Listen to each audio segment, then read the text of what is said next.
sahabat Kompas TV Kaltim. Kembali lagi dengan program kesayangan kita, yaitu program Mutiara Iman. Kali ini bersama dengan saya, Alia Royhana.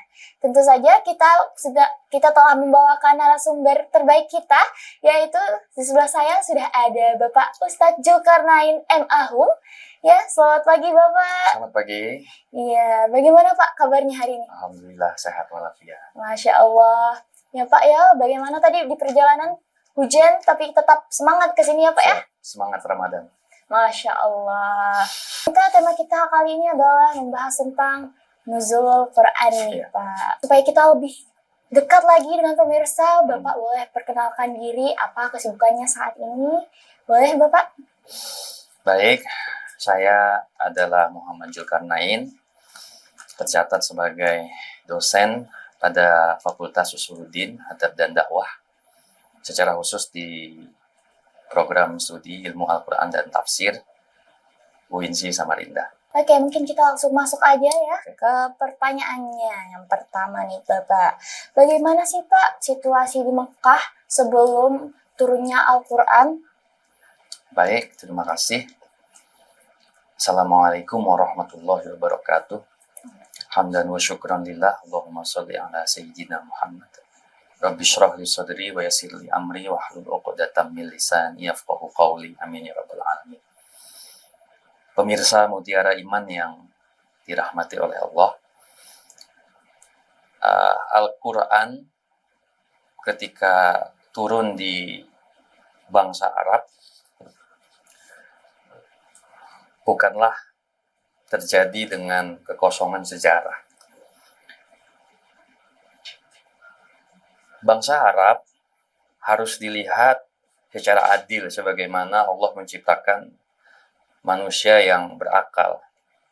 Di satu sisi, kita perlu juga melihat bahwa bangsa Arab juga punya kebudayaan yang sifatnya positif. Bahkan hal itu dituliskan atau dinyatakan dalam Al-Quran bahwa bangsa Arab itu adalah bangsa para pedagang.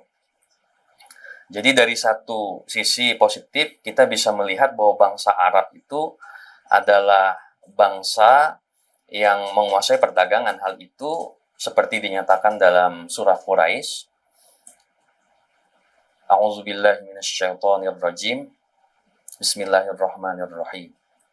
Li'ila fi Quraisyin ila fihim rihlatash syita'i was-shaif.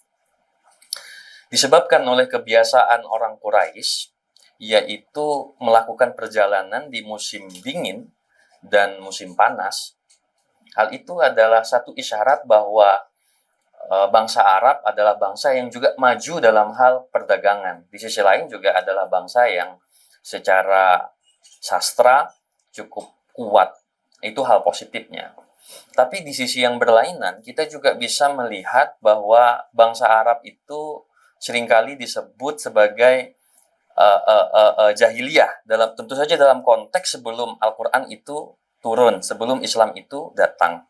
Tapi kejahiliahan ini tentu saja perlu didudukan dengan tepat bahwa yang dimaksud dengan jahiliyah itu adalah belum datangnya nilai Islam, belum datangnya tauhid gitu. Sehingga apa yang mereka lakukan belum berorientasi pada nilai-nilai atau prinsip-prinsip tertentu, hanya sebatas tradisi dan kebudayaan bangsa Arab.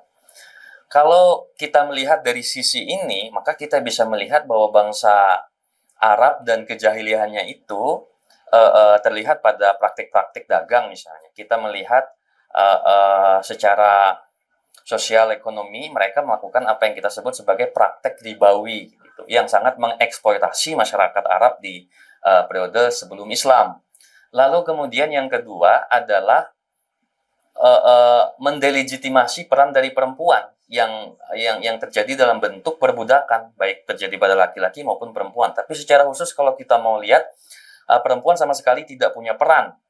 Kalau ini disesuaikan dengan konteks budaya Arab yang nomaden, yang suka berpindah-pindah, yang berebut sumber daya, misalnya sumber air, mereka sering berkonflik, mereka sering berperang, maka perempuan ini seringkali dianggap sebagai beban. Maka muncullah tradisi apa yang kita sebut sebagai mengubur bayi atau anak perempuan secara hidup-hidup. Di situ letak jahiliyahnya.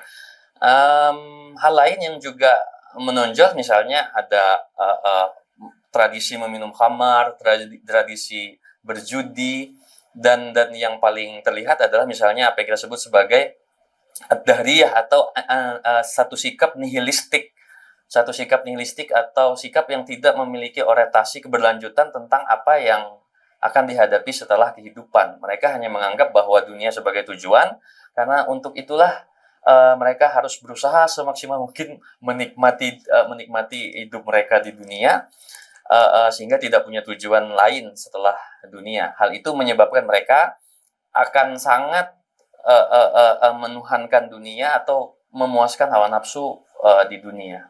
Jadi situasi sosial kebudayaan yang terjadi pada masyarakat Arab pra-Islam adalah kebudayaan yang tidak setara, yang tidak adil, dan tidak sebagian tidak sesuai dengan fitrah-fitrah kemanusiaan. Itu kondisi masyarakat Arab sebelum Al-Quran itu turun.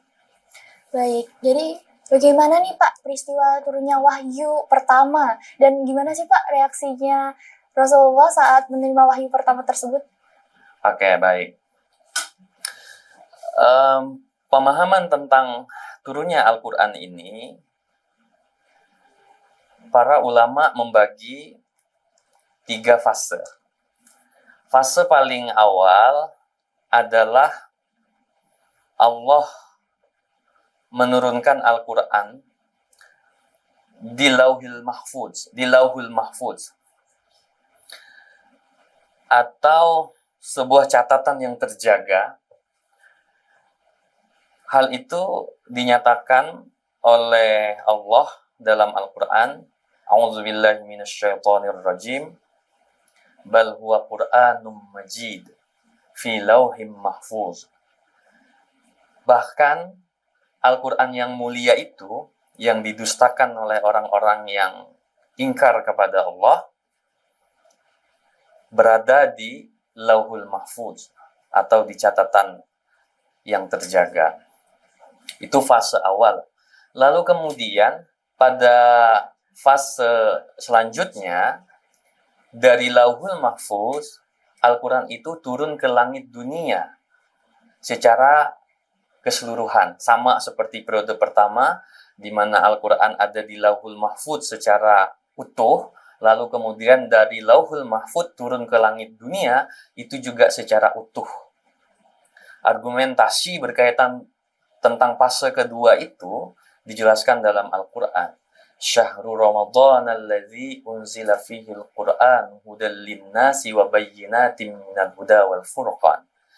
Bulan Ramadan adalah bulan di mana Al-Quran diturunkan secara utuh, yang menjadi petunjuk sekaligus penjelasan atas petunjuk itu. Al-Quran itu juga kemudian menjadi pembeda antara yang hak dan yang batil. Itu fase kedua. Lalu kemudian pada tahap yang ketiga, barulah Al-Quran itu dari langit dunia dengan dibawa oleh malaikat Jibril kepada Nabi Muhammad turun secara berangsur-angsur dalam kurun waktu 23 tahun. Hal itu juga dinyatakan oleh Al-Quran, nazala bihir ruhul amin.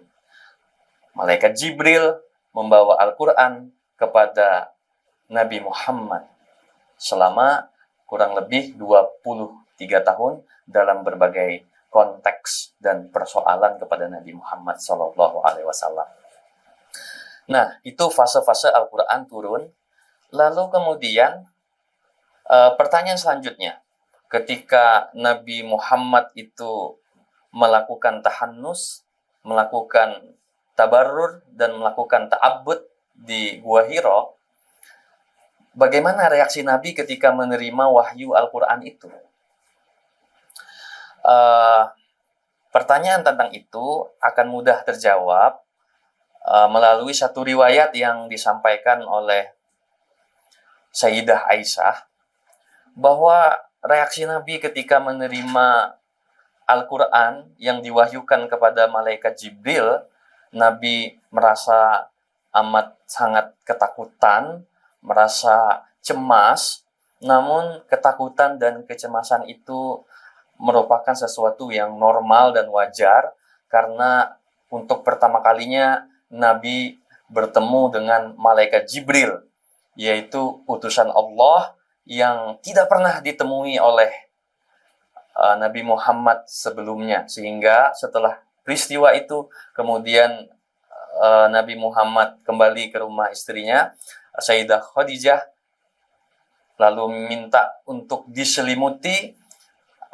Lalu kemudian Sayyidah Khadijah itu memberikan ketenangan kepada Nabi dan meyakinkan bahwa apa yang datang kepada Nabi adalah benar-benar wahyu yang datang kepada Nabi Muhammad, sebagaimana wahyu-wahyu sebelumnya datang kepada nabi-nabi sebelum Nabi Muhammad. Oke, wah mantap sekali ya Pak ya ternyata pengaruh Al-Quran ini. Namun teman-teman kita akan jeda, maka jangan kemana-mana, tetap di Kompas TV.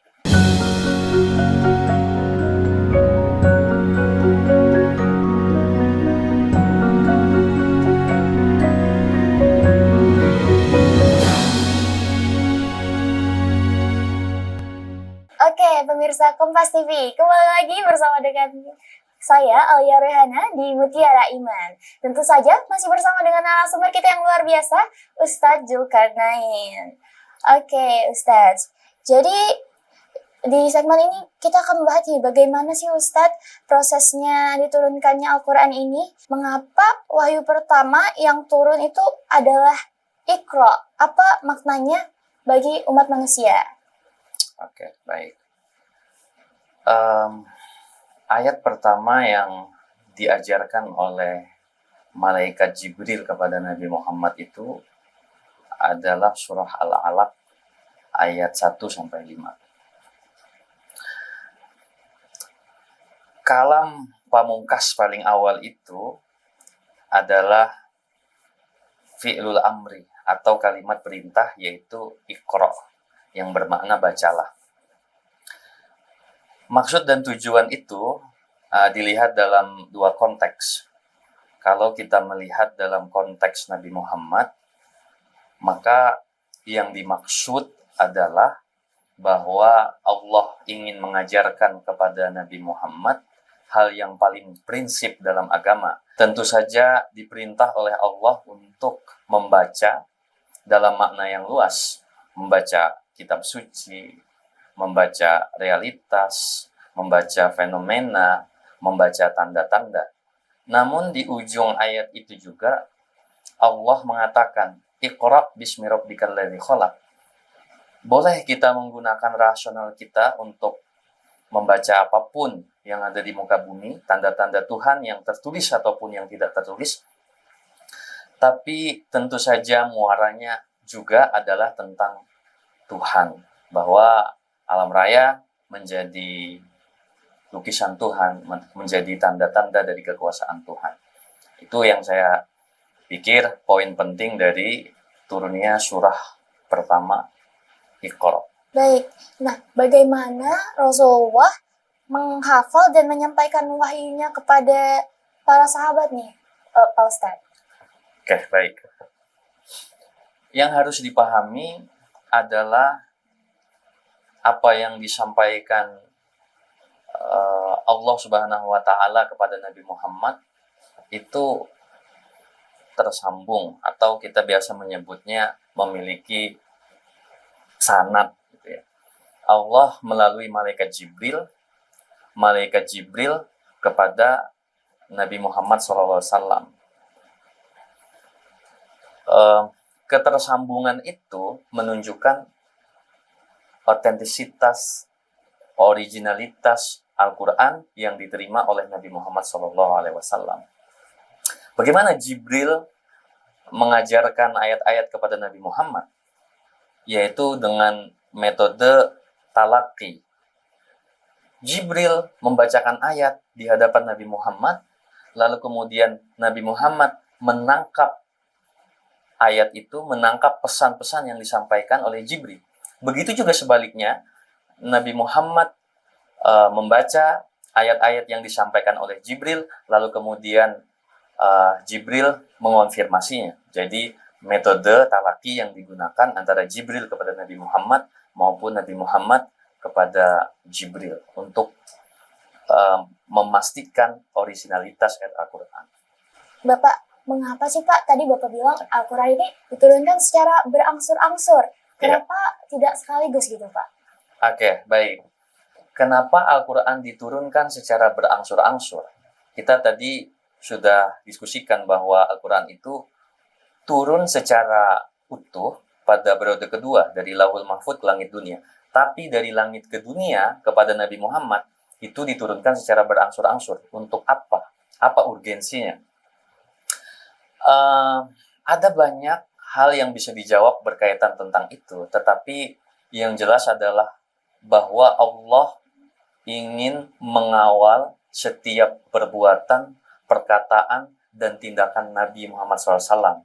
Itulah mengapa dalam ilmu-ilmu Al-Quran kita mengenal istilah sabab nuzul atau sebab-sebab turunnya ayat. Ketika satu persoalan terjadi di mana Nabi Muhammad tidak memiliki jawaban untuk pertanyaan masyarakat, untuk pertanyaan umat pada saat itu, atau bahkan bantahan orang-orang yang mengingkarinya, maka Tuhan mengajarkan dengan mengirimkan satu ayat yang menjadi jawaban Nabi Muhammad SAW.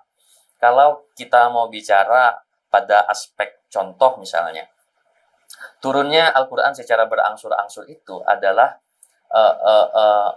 berkaitan tentang pengajaran Allah kepada Nabi Muhammad juga kepada manusia, bahwa segala sesuatu itu tentu saja harus proses. Misal kita lihat tadi di awal kita singgung kejahilian masyarakat Arab yang tradisinya adalah misalnya minum khamar. Nah, dalam konteks minum khamar yang telah menjadi budaya masyarakat Arab, itu kan sulit dihilangkan. Ya, benar. Nah, tetapi kemudian Allah menurunkan pensyariatan itu, pengharaman khamar itu secara bertahap kepada Nabi, mengajarkan Nabi untuk bertahap dalam melakukan proses dakwah. Kalau kita lihat misalnya ayat Al-Quran tentang pengharaman khamar itu, yang paling pertama sekali adalah ayat yang sifatnya informatif. Ketika orang-orang bertanya kepada engkau, wahai Muhammad, yas'alunaka anil khamri wal maisir qul fihima ismun kabir wa manafi'u lin-nas wa ismuhuma akbar min naf'ihima. Ayat ini kan tentang pertanyaan kepada Nabi. Mereka bertanya kepada engkau tentang khamar dan judi. Katakanlah wahai Nabi Muhammad, pada khamar dan judi memang ada manfaatnya. Informatif dulu. Tetapi dampak buruknya itu lebih banyak.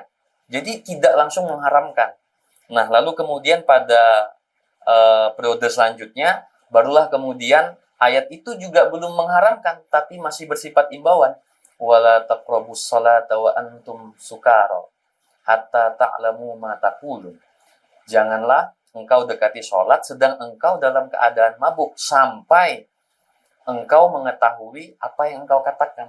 Karena ada kasusnya itu. Orang mabuk, lalu kemudian menjadi imam, lalu kemudian apa yang dibaca itu salah. Jadi masih himbauan dulu.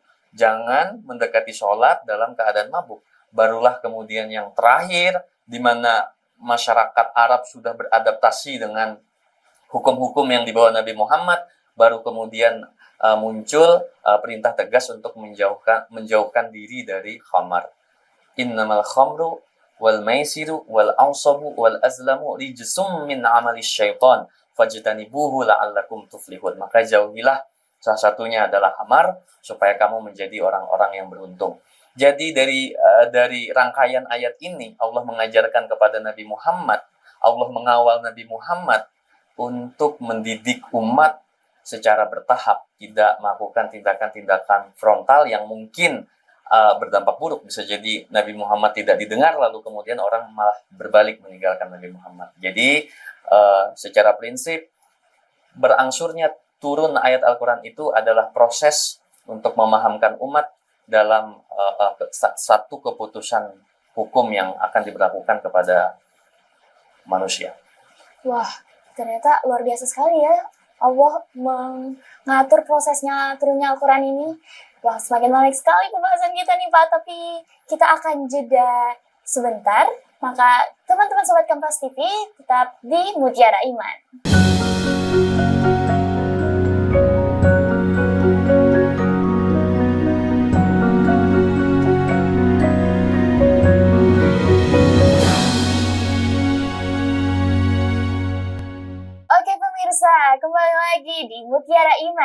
Masih bersama dengan saya, Alia Royhana, dan tentunya dengan narasumber kita yang luar biasa, Ustadz Zulkarnain.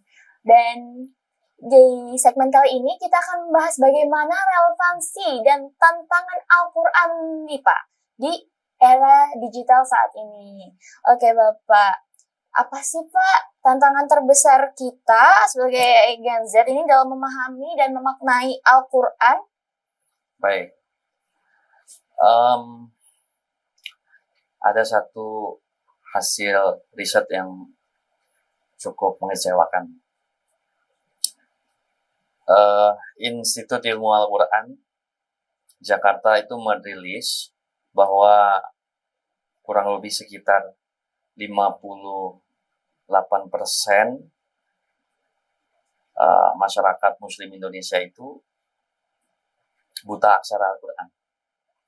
Dalam memahami Al-Quran kan kita perlu proses ya. Setidaknya ada 3 proses. Yang pertama membaca, yang kedua memahami, yang ketiga mengamalkan Al-Quran. Ini tahap paling awal. Tahap paling awal untuk memahami Al-Quran itu ada 58%. Kalau kita hitung kasar saja dengan presentasi jumlah umat muslim di Indonesia sekitar 240 juta, setengahnya saja berarti sekitar 120 masyarakat muslim buta aksara Al-Quran, tidak bisa membaca Al-Quran. Nah, jadi hal inilah yang sebenarnya menjadi tantangan dalam memahami nilai-nilai Al-Quran. Tapi tentu saja kita optimis, mudah-mudahan pihak-pihak terkait, Kementerian Agama, dan segala instrumen yang dimilikinya membenahi persoalan ini. Itu tantangannya yang pertama. Yang kedua, saya pikir tantangan lain dari rendahnya minat masyarakat terhadap baca dan pemahaman atas Al-Quran itu mungkin bisa kita kategorikan sebagai alienasi ya, atau mungkin keterasingan. Keterasingan yang saya maksud adalah bahwa umat Islam yang seharusnya punya pemahaman baik terhadap Al-Quran tidak menggunakan nilai-nilai Al-Quran itu, atau tidak membaca Al-Quran itu sendiri dengan baik dan benar. Nah, dalam situasi semacam itu, maka yang harus kita wujudkan kembali adalah membudayakan Al-Quran sejak dini, gitu ya. Al-Quran mendefinisikan Al-Quran itu sendiri sebagai obat, sebagai rahmat. Syifa'u wa rahmatul lil mu'minin, sebagai obat dan sebagai rahmat. Di tengah situasi Gen Z, di tengah situasi milenial yang katanya punya kerentanan kesehatan mental, maka ini waktunya. Ar-ruju' ilal Quran, kembali pada Al-Quran dan pemahaman yang baik tentang Al-Quran. Karena dengan begitu mereka akan merasa terobati dengan Al-Quran. Jadi yang harus dilakukan adalah kembali kepada Al-Quran dan memahaminya dengan baik, sehingga Al-Quran itu terasa sebagai obat dan sebagai rahmat, terutama bagi Gen Z dan milenial yang disebut memiliki kerentanan psikologis yang cukup tinggi. Oke, baik Bapak. Mungkin apa nih Pak pesan dari peristiwa nuzul Quran yang masih relevan bagi umat Islam saat ini? Oke, baik. Yang paling pasti dari nuzul Quran, kita bisa melihat bahwa Al-Quran itu adalah satu risalah yang sangat istimewa. Keistimewaan itu dilihat dari mana?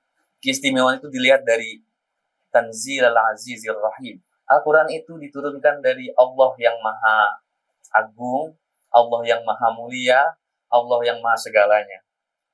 Dipilih juga Sayyidul Malaikah, pemimpin para malaikat yang mulia, yang bernama Jibril, yang diberi gelar Ruhul Amin, roh yang terpercaya. Lalu diturunkan lagi kepada insan kamil, manusia yang paling sempurna, yaitu Nabi Muhammad SAW. Juga Al-Quran yang sangat mulia, di tempat yang mulia. Seharusnya kita sudah bisa melihat bahwa Al-Quran ini adalah kemuliaan yang diturunkan oleh Allah, tertulis, kita tinggal baca, kita tinggal memahaminya, dan mengusahakan untuk mengamalkannya.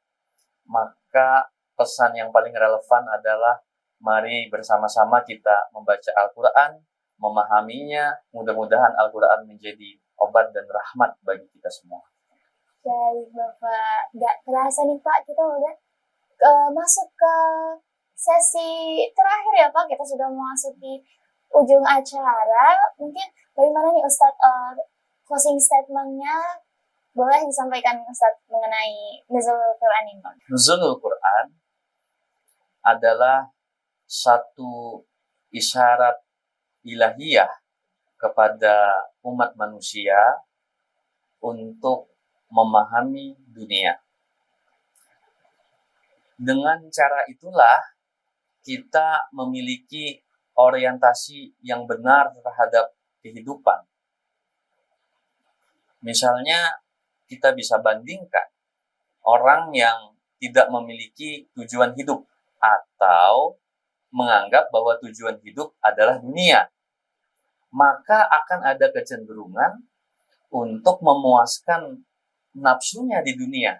Sementara secara tegas Al-Quran itu menggambarkan bahwa kehidupan dunia bukanlah sebuah tujuan, tetapi kehidupan dunia adalah wasilah atau perantara menuju kehidupan yang lebih baik.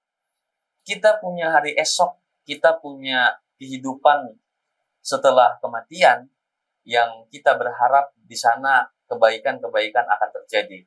Untuk itulah kita mengusahakan kebaikan-kebaikan dunia dengan menjadikan Al-Quran sebagai imam kita, dengan menjadikan Al-Quran sebagai petunjuk dan pedoman kehidupan kita.